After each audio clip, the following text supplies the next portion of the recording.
తీసుకో నిమిషం లేబుల్ చూడండి, లేబుల్ ఉన్న ఐటమ్సే కొనుక్కోండి. బ్రెడ్ కొనుక్కుంటున్నారు, మ్యానుఫ్యాక్చరింగ్ డేట్ ఎక్స్పైరీ డేట్ ఉందా లేదు, మ్యానుఫ్యాక్చర్ ఎవరు, FSSAI లైసెన్స్ ఉందా లేదా, తర్వాత న్యూట్రిషన్ వాల్యూ ఎంత ఉంది, అవన్నీ కనీసం 5-6 కండిషన్స్ ఉన్నాయి. ఫాలో అప్ చేసి కొనుక్కుంటే కనుక క్వశ్చన్ చేయండి. ఇవన్నీ ఎందుకు లేవు, ఇది ఎప్పుడు తయారు చేశాను క్వశ్చన్ చేసి వాస్తవంగా ఒకటి చూసుకుంటూ వస్తా ఉన్నాం. మన గ్రూపులన్నీ చూస్తూ ఉన్నారు. ఎక్కడ వైలేషన్స్ ఉంటే ఖచ్చితంగా అక్కడికి వెళ్ళి మీ దృష్టికి తీసుకొస్తాం. ఎందుకంటే ఖచ్చితంగా వీళ్ళందరి మీద వైలేషన్ చూపించినట్లు కూడా దాన్ని రోజుల పాటు నిల్వ ఉంచి సర్వ్ చేస్తుంటాం. అట్లాంటి వాటి మీద నిల్వ ఉంచాలి. ఖచ్చితంగా ఇవాళ రెస్టారెంట్స్, మండీలు ఈ ఎక్కడైతే వైలేషన్స్ ఉంటే అక్కడ మీకు ఇన్ఫర్మేషన్ ఇవ్వడం జరుగుతుంది. మీ ద్వారా మేము హెచ్చరించిన పదార్థాలు పరిశీలించి దానిలో భాగంగా ప్రముఖ hotels, restaurants, mandi points, biryani points, బేకరీలు, స్వీట్లు, కార్ఖానాలు అన్ని 40 చెక్ చేయడం జరుగుతుంది. దానిలో భాగంగా సత్యనారాయణపురంలో US బేకరీ దాంట్లో ఆశ్చర్యకరమైన విషయాలు మీరు చూస్తా ఉన్నారు. వీడియో చూస్తుంది స్టైల్ ఫుడ్ కంప్లీట్ పర్మనెంట్ సుమారు 100 కిలోలు స్టైల్. వీళ్ళు దేనికి వాడుతున్నారో తెలియదు.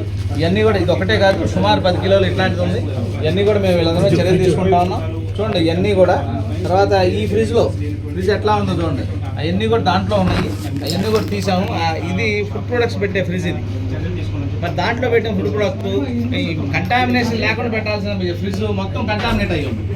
మొత్తం ఫుడ్ సేఫ్టీ కమిషన్ గారి ఉత్తర్వుల మేరకు మరియు లీగల్ మెట్రాలజీ కంట్రోల్ గారి ఉత్తర్వుల మేరకు ఫుడ్ సేఫ్టీ 20 టీములు, 20 లీగల్ మెట్రాలజీ టీములతోటి విజయవాడ నగరం ప్లస్ కృష్ణా జిల్లా కొంత భాగం ఇన్స్పెక్ట్ చేయడం జరుగుతుంది. అందులో భాగంగా ప్రముఖ హోటల్స్, రెస్టారెంట్లు, మండీ పాయింట్లు, బిర్యానీ పాయింట్లు, బేకరీ కార్ఖానాలు మరియు స్వీట్ షాపుల కార్ఖానాలు తనిఖీ చేస్తా ఉన్నాం. దానిలో భాగంగానే ఈ మా సత్యనారాయణపురంలో ఉన్న US బేకరీని తనిఖీ చేయడం జరిగింది. ఆశ్చర్యకరమైన విషయం ఏంటంటే ఈ ఫ్రిడ్జ్లో పెట్టి యాక్చువల్గా ఏంటంటే నాన్ వెజిటేరియన్ ప్రొడక్ట్స్ పెట్టడం చూసాం. ఈ బేకరీ ప్రొడక్ట్స్ కూడా తీసుకొచ్చి పాడైపోయిన బేకరీ ప్రొడక్ట్స్ ఎక్కువ కలర్ వాడిని చూడండి, ఏ కలర్ వేశారో ఏం కదా నాన్ పర్మనెంట్ కలర్. ఈ ప్రొడక్ట్స్ అన్నీ కూడా వాటర్ కారిపోయింది, ఎప్పుడు తయారు చేసిందో తెలియదు. చూడండి ఎట్లా ఉన్నాయో, ఇవే అమ్మటానికి సిద్ధం చేస్తూ ఉన్నారు. ఇవన్నీ పాడైపోయింది. సుమారు 1 కింటా ఉన్నాయి బేకరీ ప్రొడక్ట్స్ అన్నీ కూడా పాడైపోయి ఉన్నాయి. అన్నీ కూడా నోటీస్ ఇవ్వడం జరుగుతుంది. శానిటరీ హైజీన్ కండిషన్స్ లేవు, ఇంప్రూవ్మెంట్ నోటీస్ ఇస్తా ఉన్నాం. ఇంకో ఆశ్చర్యకరమైన విషయం ఏంటంటే ఈయనకు లైసెన్స్ కూడా లేదు. బేకరీ ప్రొడక్ట్స్ తయారు చేయడానికి లైసెన్స్ లేకుండా చిన్న రిజిస్ట్రేషన్ 100 రూపాయల లైసెన్స్ రిజిస్ట్రేషన్ తీసుకొని వ్యాపారం చేస్తూ ఉన్నాడు. అది కూడా వైలేషన్ కాదు. దాని తరఫున కూడా నోటీస్ ఇవ్వడం జరుగుతుంది. మీ ద్వారా మేము హెచ్చరించేది ఏంటంటే ఇట్లాంటి కండిషన్లో బేకరీ ఉంటే మాత్రం ఇమీడియట్గా వాళ్ళ మీద చట్టపరమైన చర్యలు తీసేసి మూసేయడానికి ప్రయత్నం చేస్తాం. కమిషనర్ గారి దృష్టికి తీసుకెళ్ళి తర్వాత ఇదంతా కూడా ఏదైతే స్టైల్ అయిన ఫుడ్ ఉందో దాన్ని అంతా సీజ్ చేస్తా ఉన్నాం, డిస్ట్రాయ్ చేయడం జరుగుతుంది. మీ ద్వారా మేము హెచ్చరించేది ఏంటంటే ఇట్లాంటి బేకరీలు ఇలాంటి పరిస్థితులు ఉంటే మాత్రం ఇమీడియట్గా క్లోజ్ చేస్తామని మీ ద్వారా తెలియజేస్తాం. ఇవాళ 20 ఫుడ్ సేఫ్టీ బృందాలు, 20 లీగల్ మెట్రాలజీ టీములు, మొత్తం 40 టీములు ఉన్నాయి. అన్నీ కూడా ప్రముఖ హోటల్స్, రెస్టారెంట్లు, తర్వాత మండీ పాయింట్స్, బిర్యానీ పాయింట్స్, ఇట్లాంటి బేకరీ కార్ఖానాలు, తర్వాత స్వీట్ షాప్ కార్ఖానాలు తనిఖీ చేస్తూ ఉన్నారు. వైలేషన్స్ అన్ని ఐడెంటిఫై చేస్తాం. మీకు 3-4 ఇంటికల్లా ఎన్ని వైలేషన్స్ వచ్చినాయి, ఎన్ని హోటల్స్ సీజ్ చేస్తాం అనేది మీకు తెలియజేస్తాం. తప్పకుండా చర్యలు తీసుకుంటాం. నైట్ ఫుడ్ కోర్ట్ మీద చాలా కంప్లైంట్స్ ఉన్నాయి. దాని మీద కూడా ఎందుకంటే ఈ వర్క్ అయిపోయిన తర్వాత కమిషనర్ దృష్టికి తీసుకెళ్ళి దాని మీద కూడా చర్యలు తీసుకుంటాం.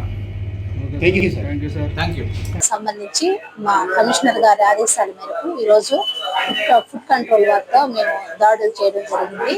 మరి ఈ దాడుల్లో మా శాఖకు సంబంధించి ఏదైనా కాటాలకి ముద్ర లేనప్పుడు మరి ప్యాకింగ్ ఐటమ్స్ ఏవైనా ఉన్నప్పటికీ దాని మీద తయారీదారు అడ్రస్, డేట్ ఆఫ్ ప్యాకింగ్, మరి MRP, కస్టమర్ కేర్ నెంబర్ ఇలాంటివి ఏమైనా డిక్లరేషన్స్ లేనప్పుడు మేము వాటిని కనిపెట్టి మరి కేసు నమోదు చేయడం జరుగుతుంది. మరి ఈరోజు ఇక్కడ వీళ్ళతో హోటల్స్ మరి ఇవన్నీ చూడడానికి వచ్చాము. ఎక్కడ ఏదున్నా కూడా మా శాఖకు సంబంధించి ఏదున్నప్పటికీ వాటి మీద మేము యాక్షన్ తీసుకుంటామని ఈ సందర్భంగా తెలియజేస్తున్నాం.